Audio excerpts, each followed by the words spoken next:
warahmatullahi wabarakatuh. Hai teman-teman semua, perkenalkan nama saya Tenda Putri dengan NIM 230402016, mahasiswi Pendidikan Biologi dari Universitas Samudra Langsa.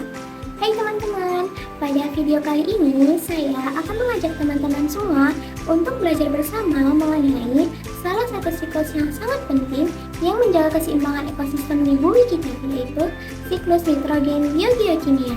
Ikutin terus videonya ya. Nitrogen adalah komposisi terbesar yang berada di atmosfer bumi. Di atmosfer bumi terdapat beberapa gas, yaitu ada nitrogen, oksigen, dan juga argon. Nitrogen adalah unsur yang sangat penting bagi semua makhluk hidup. Tumbuhan membutuhkannya untuk membentuk klorofil dan tumbuh dengan baik.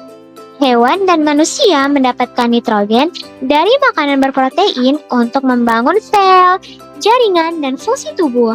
Tanpa nitrogen, kehidupan tidak dapat berjalan optimal. Nitrogen banyak terdapat di udara, tetapi tidak bisa langsung digunakan oleh makhluk hidup. Nitrogen harus diubah dulu menjadi bentuk yang bisa diserap tanaman. Proses pemecahan nitrogen melalui dua tahapan oleh petir dan juga mikroorganisme. Saat petir menyambar, energi besar memecah nitrogen di udara. Nitrogen berubah menjadi nitrat. Nitrat turun bersama hujan dan diserap tanaman. Pemecahan oleh mikroorganisme terjadi pada saat bakteri menangkap nitrogen dari udara. Mereka mengubahnya menjadi amonia dan nitrat. Nitrat kemudian dapat digunakan tanaman untuk tumbuh.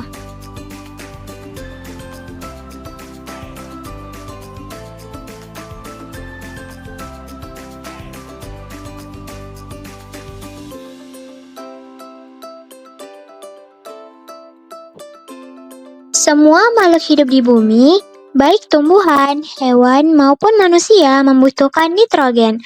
Unsur ini menjadi bahan dasar penyusun protein, asam amino, hormon, enzim, dan struktur sel. Namun, meskipun sekitar 78% udara mengandung nitrogen, makhluk hidup tidak bisa memanfaatkannya secara langsung. Alam memiliki mekanisme penting yang menjaga ketersediaan nitrogen, yaitu siklus nitrogen. Mari kita belajar bersama bagaimana nitrogen bergerak dari udara, masuk ke tanah, kemudian dimanfaatkan oleh makhluk hidup hingga kembali lagi ke atmosfer. Sebagian besar udara yang kita hirup mengandung nitrogen atau N2. Namun, nitrogen dalam bentuk ini tidak dapat langsung dipakai oleh tumbuhan. Disinilah peran bakteri pengikat nitrogen dimulai. Tahapan pertama ada fiksasi nitrogen. Di dalam tanah terdapat bakteri fiksasi nitrogen yang mampu mengikat nitrogen dari udara dan mengubahnya menjadi senyawa amonium atau NH4+. Proses ini disebut sebagai fiksasi nitrogen. Beberapa bakteri hidup bebas di tanah, sedangkan sebagian lagi hidup bersimbiosis dengan akar tanaman tertentu seperti kacang-kacangan. Di dalam tanaman tersebut terdapat bintil-bintil akar yang hidup di beberapa jenis bakteri yang dapat mengikat nitrogen atau yang bersimbiosis dengan akar kacang-kacangan tersebut. Nama bakterinya yaitu Rhizobium atau Acetobacter. Sifatnya untuk mengikat nitrogen yang digunakan proses fisiologis atau metabolisme tubuh tumbuhan dan nantinya akan digunakan dalam proses asimilasi.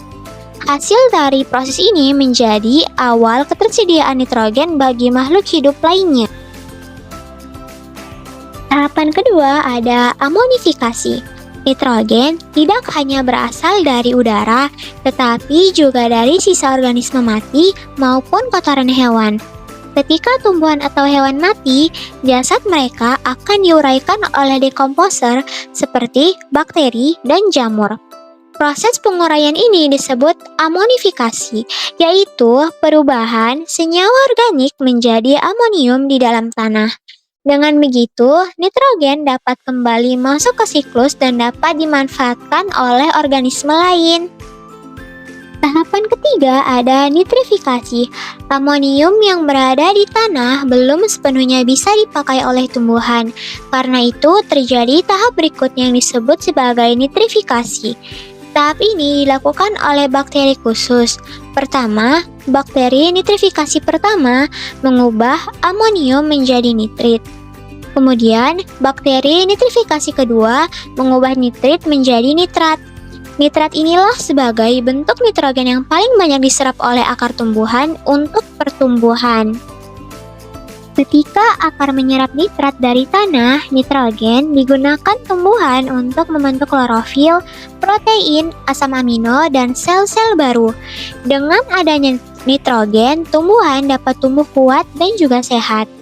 Hewan kemudian mendapatkan nitrogen dengan cara memakan tumbuhan atau memakan hewan lain. Nitrogen membentuk jaringan tubuh, hormon, enzim, serta berbagai komponen penting lainnya dalam tubuh hewan maupun manusia. Namun, siklus tidak berhenti sampai di situ. Ketika tanah kekurangan oksigen, bakteri tertentu melakukan proses yang disebut sebagai denitrifikasi, yaitu mengubah nitrat kembali menjadi nitrogen gas. Nitrogen yang dilepaskan kembali ke atmosfer akan mengisi udara dan menjadi awal siklus berikutnya. Dengan cara ini, alam menjaga keseimbangan nitrogen agar selalu tersedia setiap waktunya. Sekian penjelasan siklus nitrogen dari saya. Saya akhiri, saya ucapkan terima kasih. Wassalamualaikum warahmatullahi wabarakatuh.